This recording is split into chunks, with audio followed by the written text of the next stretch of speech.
Madame, Monsieur, bonsoir. Bienvenue au sommaire de ce journal. Le général de corps d'armée Ahmed Gaït Salah préside au nom du président de la République, chef suprême des forces armées, ministre de la Défense nationale, l'installation du nouveau commandant de la 4e région militaire.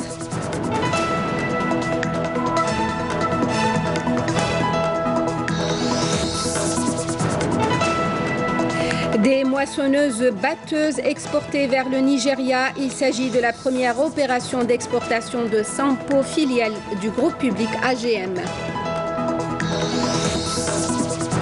Fatma Zahra Zarwati donne le coup d'envoi depuis Alger d'une campagne nationale d'envergure pour le nettoyage de l'environnement. Nettoyer, sensibiliser, préserver, la campagne ne sera pas conjoncturelle.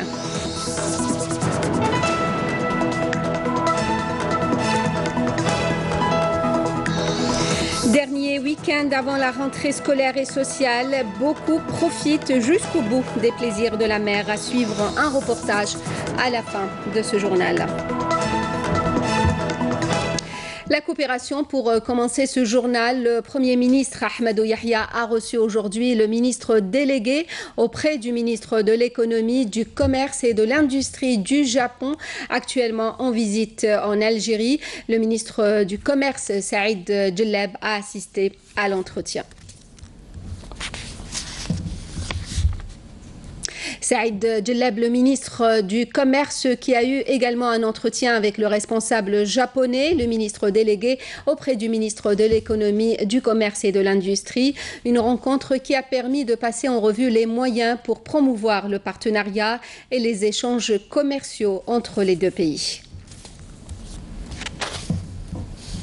Le ministre délégué auprès du ministre de l'économie, du commerce et de l'industrie du Japon, reçu également par Youssef Yousfi, le ministre de l'industrie et des mines.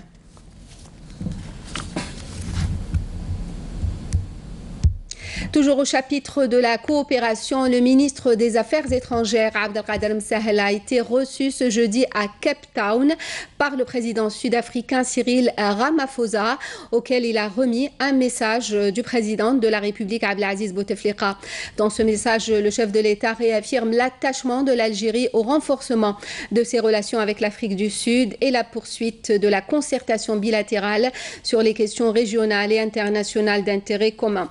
Le président Ramaphosa a de son côté exprimé sa satisfaction quant à la qualité des relations bilatérales qui sont forgées dans la lutte des deux pays pour la liberté et l'émancipation, un combat que l'Afrique du Sud a mené avec le soutien indéfectible de l'Algérie pour l'élimination de l'apartheid. Il a indiqué que l'Algérie et l'Afrique du Sud doivent mettre toutes les potentialités qu'elles recèlent au service du développement socio-économique des deux pays dans le cadre d'un partenariat solide, diversifié et mutuellement avantageux. Le ministre des Affaires étrangères a mis en exergue de son côté l'engagement de l'Algérie à aller de l'avant dans son partenariat économique avec l'Afrique du Sud en vue de stimuler les échanges commerciaux et encourager les investissements dans les deux pays. S'agissant des questions régionales et internationales, le ministre des Affaires étrangères a indiqué que l'Algérie travaillera étroitement avec l'Afrique du Sud pour faire face aux défis auxquels fait face l'Afrique, notamment le terrorisme et l'extrémisme violent, le crime organisé et la migration clandestine. Je vous disais en titre, le général de corps d'armée Ahmed Gaït Salah, vice-ministre de la Défense nationale, chef d'état-major de l'armée nationale populaire, a présidé aujourd'hui au nom du président de la République, chef suprême des forces armées, ministre de la Défense nationale, la cérémonie de passation de pouvoir et l'installation du nouveau commandant de la 4e région militaire à Ouargla, le général-major Hassan Alaïmiya, en succession au général-major Sherif Abdelrazak, mis à la retraite. Amel Barba. À l'entame et par fidélité à la mémoire des Chouhada, le général de corps d'armée a observé un moment de recueillement sur l'âme du shahid Shihani Bachir, dont le siège de la région porte son nom, où il a déposé une gerbe de fleurs devant la stèle commémorative et a récité la Fatiha du Saint-Coran à la mémoire des valeureux Chouhada. Par la suite, et en présence des cadres et des personnels de la région, le chef d'état-major de l'ANP a annoncé l'installation officielle du général-major Hassan Alaimia, nouveau commandant de la région, et lui a remis l'emblème national.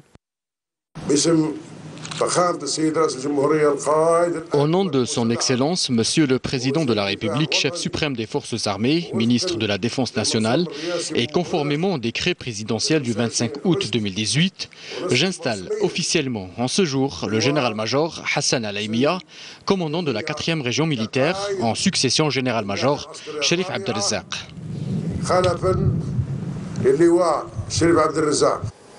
Après la passation de consignes, le chef d'état-major a tenu une rencontre avec le commandement et les cadres de la région où il a prononcé une allocution à travers laquelle il a mis l'accent sur l'importance stratégique de cette région militaire et sur les efforts consentis par ces unités dans le cadre de la sécurisation de nos frontières.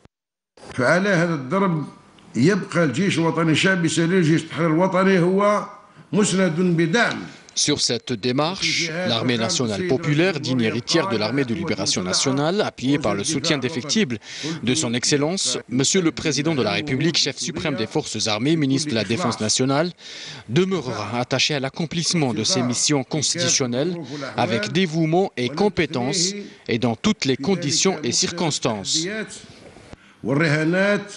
فأعظم الرهانات التي تستحق منا بذل الجهد تلاوة جهد من أجل ضمان كسبها. Le général de corps d'armée a exhorté les personnels des unités de la région et tous les personnels de l'ANP à intensifier leurs efforts persévérants et inéluctables et à être clairement conscients que l'armée nationale populaire, digne héritière de l'armée de libération nationale, a toujours besoin de tout effort sincère et dévoué au service de la sauvegarde de la sécurité de l'Algérie, de sa stabilité et de tous ses remparts. Dans ce contexte, précisément, les hommes de l'armée nationale populaire, digne héritière de la LN, sont amplement engagés à défendre toutes nos frontières terrestres, nos eaux territoriales et notre espace aérien. Certes, c'est une lourde responsabilité qui exige de ces hommes de maîtriser parfaitement les impératifs de l'accomplissement adéquat des missions assignées et de veiller à améliorer leurs compétences, de forger leur savoir-faire et de développer leur habileté et capacité professionnelle. Le général de corps d'armée a par la suite écouté les interventions des personnels de la région qui ont réitéré leur indéfectible engagement à défendre l'intégrité territoriale de notre pays. Le commentaire était signé Mouna Nawel Hamoudi. Sampo, filiale du groupe mécanique public AGM, et grâce à un partenariat avec les Finlandais, s'oriente vers l'exportation de ses produits. Plusieurs opérations sont prévues, notamment vers l'Afrique. Une première cargaison de moissonneuses-batteuses a été embarquée vers le Nigeria. Rabah Madawi, Amal Barba.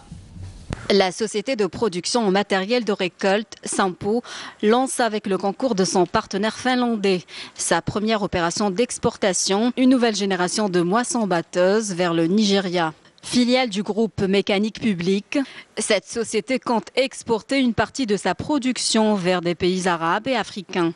Comme تحتفل المناسبة نيشان avec le jour de l'embarquement des moissonneuses batteuses.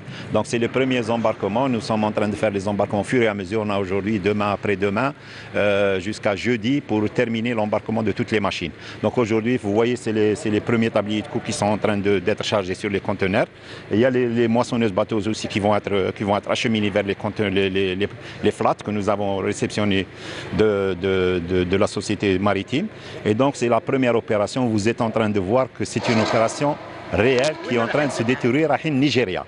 Sampo a réussi en 8 ans d'activité à se distinguer sur le plan arabe et africain. Et ce grâce à une expérience et un savoir-faire remarquable dans le domaine de l'industrie et de l'assemblage des engins. Ce qui lui a permis d'atteindre un taux d'intégration qui dépasse les 65%. Cette société qui est active dans la production de machinisme agricole vient de lancer une nouvelle machine de nettoyage de pierres. Celle-ci accompagne l'agriculteur dans le processus de mise en valeur des terres. C'est une épierreuse, c'est-à-dire toutes les terres où il y a de la pierre au Kulchi, nous pouvons les rendre propres et prêtes à l'agriculture pour son intégration. Nous sommes en train de faire des démonstrations au niveau de chaque wilaya, des démonstrations pour présenter le produit, pour susciter la demande. Je travaille dans cette société depuis 2010 et tout se passe bien. La qualité de nos produits est essentielle. Nous avons développé nos équipements et les avons adaptés aux dernières technologies afin de répondre aux besoins des agriculteurs. Aujourd'hui, nous avons des machines à bac climatisées pour assurer le meilleur environnement aux agriculteurs. Avec un chiffre d'affaires de 4 milliards de dinars, la société Sampo, qui a opté pour un partenariat algéro-finlandais, a fait ses preuves grâce à la qualité de ses produits. Après le Nigeria, elle compte conquérir d'autres marchés arabes et africains. Depuis quelques années, le Sud, à l'image d'El Oued, n'est plus synonyme que de phéniciculture. L'agriculture s'est diversifiée, les cultures maraîchères ont prospéré, d'énormes quantités de pommes de terre alimentaient jusque-là plusieurs wilayas, mais cette production a quelque peu diminué. À l'origine de ce repli, des difficultés de commercialisation rencontrées par les agriculteurs. Hassiba Abdallah. La wilaya de Oued Souf a toujours produit d'importantes quantités de pommes de terre, approvisionnant un bon nombre de marchés. Mais ce n'est plus le cas depuis quelque temps. La production a en effet baissé à cause notamment du problème de la commercialisation. La qualité est là, mais pour la commercialisation, c'est une autre paire de manches. Des fois, nous produisons jusqu'à 20 000 quintaux sans savoir si on va en tirer profit ou non. Nous nous sommes déplacés à la zone agricole Wirmes où la production de pommes de terre peut atteindre plus de 500 000 quintaux. Et ce, malgré le recours à la méthode agricole traditionnelle par manque de moyens. Les aides dont la commune de Wirmes a bénéficié n'ont pas touché tous les agriculteurs. Il y a par exemple de vastes régions qui n'ont pas été encore reliées au réseau électrique. Le soutien des services agricoles de la wilaya de Oued Souf est dans ce cas nécessaire pour rebooster la production. Nous avons projeté avec M. le Wali de créer un marché dédié exceptionnellement aux légumes. Le projet est en voie de concrétisation puisque l'assiette foncière a été choisie. Nous pouvons plus tard contrôler les prix. Soutenir les investisseurs privés et les agriculteurs pour qu'ils aient des solutions à leurs problèmes ne peut que contribuer à une bonne production. Campagne nationale pour le nettoyage de l'environnement. Le lancement a eu lieu ce jeudi depuis Alger en présence de la ministre de l'Environnement et des Énergies renouvelables et avec la participation de plusieurs instances, des entreprises et des associations. L'hygiène est l'affaire de tous. Jazia Bayou. C'est une campagne écologique qui vise à sensibiliser le citoyen sur l'impératif de préserver l'environnement et l'espace de vie et de l'impliquer dans des actions de nettoyage qui, d'après la ministre de l'Environnement, ne seront pas conjoncturelles. C'est une campagne d'une grande importance qui s'enregistre dans la continuité et l'implication de tous les bénévoles de la société civile et des autorités locales. Ces points noirs exigent de nous une intervention urgente et si le citoyen ne s'implique pas davantage, ces points noirs sont appelés à apparaître de nouveau dans un temps très court. Préserver notre espace écologique dépend d'une bonne volonté politique, mais aussi et surtout d'une grande implication du citoyen. Le citoyen joue un grand rôle dans la préservation de l'environnement. C'est la raison pour laquelle nous insistons sur l'orientation et la sensibilisation.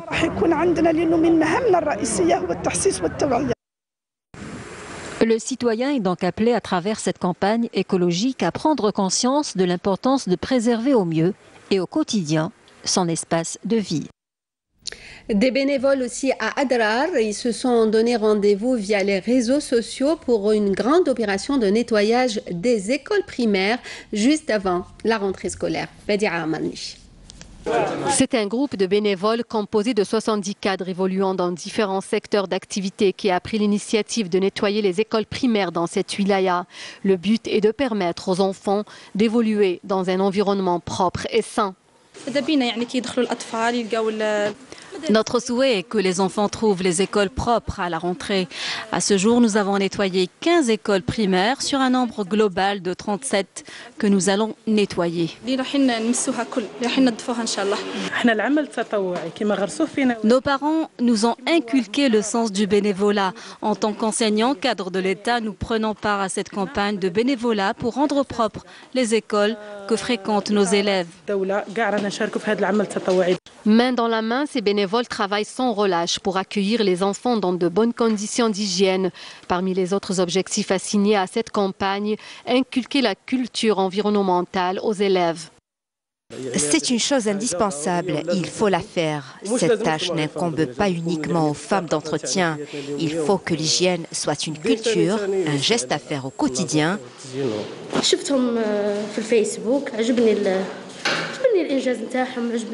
J'ai vu l'appel de bénévolat sur Facebook. J'ai aimé la démarche. J'ai décidé d'aider au nettoyage des écoles pour le bien de nos élèves.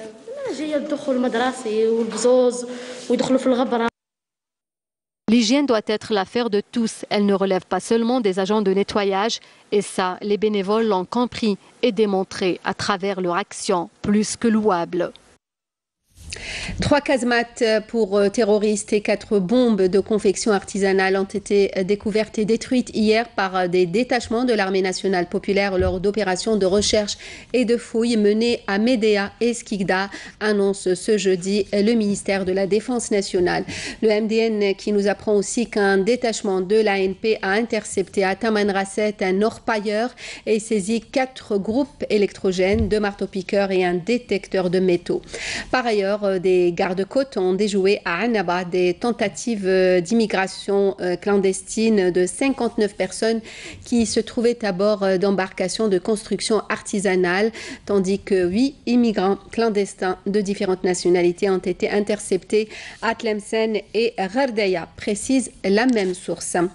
À l'étranger, violence en Libye, au moins 27 personnes ont été tuées et une centaine d'autres blessées, dont la plupart des civils, en 3 jours de combat entre milices rivales au sud de la capitale libyenne Tripoli, selon un nouveau bilan. Les combats avaient éclaté lundi dernier dans les banlieues sud de la capitale et se sont poursuivis jusqu'à hier soir, malgré une trêve annoncée mardi, mais qui n'a pas été respectée.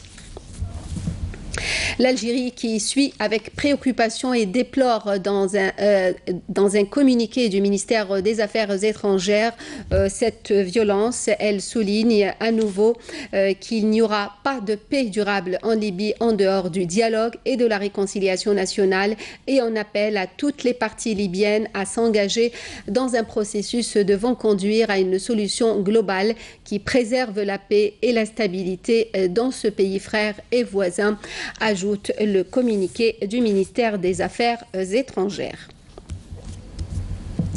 Et pour terminer ce journal, et à quelques jours de la rentrée scolaire et sociale, beaucoup profiteront jusqu'au bout des plaisirs de la mer du côté de Madère, près de Ain Timouchent. Le reportage de Saïda Mayouf.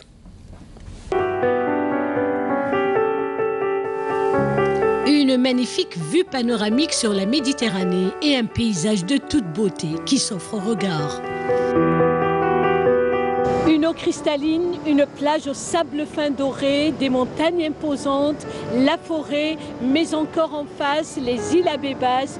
Quoi de plus merveilleux pour passer des journées on ne peut plus agréables, des journées mémorables. Cela se passe à la plage Madère, frontalière à la wilaya de Ain Timouchent, à l'extrême ouest d'Oran. Je viens de Rouen, de France, et c'est la première fois que je vais dans cette plage-là. Et je la trouve très jolie et il n'y a pas beaucoup de monde et puis elle est très belle. Et si la plage de Madère à Ain el-Karma dans la daïra de Boutlilis, une des 33 plages autorisées à la baignade, est aussi propre et aussi accueillante, c'est grâce aux mesures prises au début de la saison estivale. La commune de Ain el-Karma, notamment la plage de Madère et Cablan, donc tout ce qui est installation pour les estivants ou bien pour le meilleur accueil des estivants, installation en matière protection civile, tout ce qui est gendarmerie, tout ce qui est salle pour la santé, tout ce qui est passage pour les personnes à mobilité réduite, tout ce qui est installation de nettoyage, douche, fontaine d'eau, etc. Avec bien sûr tout ce qui est commodité d'hébergement. Ici, l'air marin se mêle à l'air pur de la montagne et de la forêt verdoyante. Les conditions de repos et de sécurité sont réunies pour que vacances riment avec calme, plaisir et sérénité. Et c'est ainsi que prend fin ce journal, le rappel des principaux titres. Le général de corps d'armée Ahmed Gaït Salah préside au nom du président de la République, chef suprême des forces armées, ministre de la Défense nationale, l'installation du nouveau commandant de la 4e région militaire.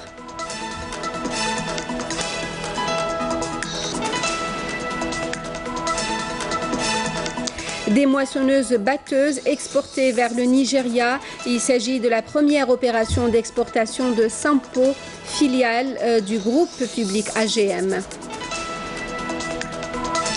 Fatma Zahra Zarwati donne le coup d'envoi depuis Alger d'une campagne nationale d'envergure pour le nettoyage de l'environnement.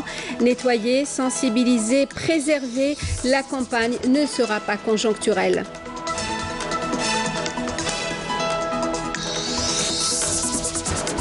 Et puis, dernier week-end avant la rentrée scolaire et sociale, beaucoup profitent jusqu'au bout des plaisirs de la mer. Merci à vous de nous avoir suivis. Vous pouvez revoir nos programmes sur notre site internet, la page Facebook et la chaîne YouTube de Canal Algérie pour le journal à 20h, l'édition en arabe. Demain à midi, Nejma Harish. Nous, on se retrouve à 19h. Passez une bonne soirée.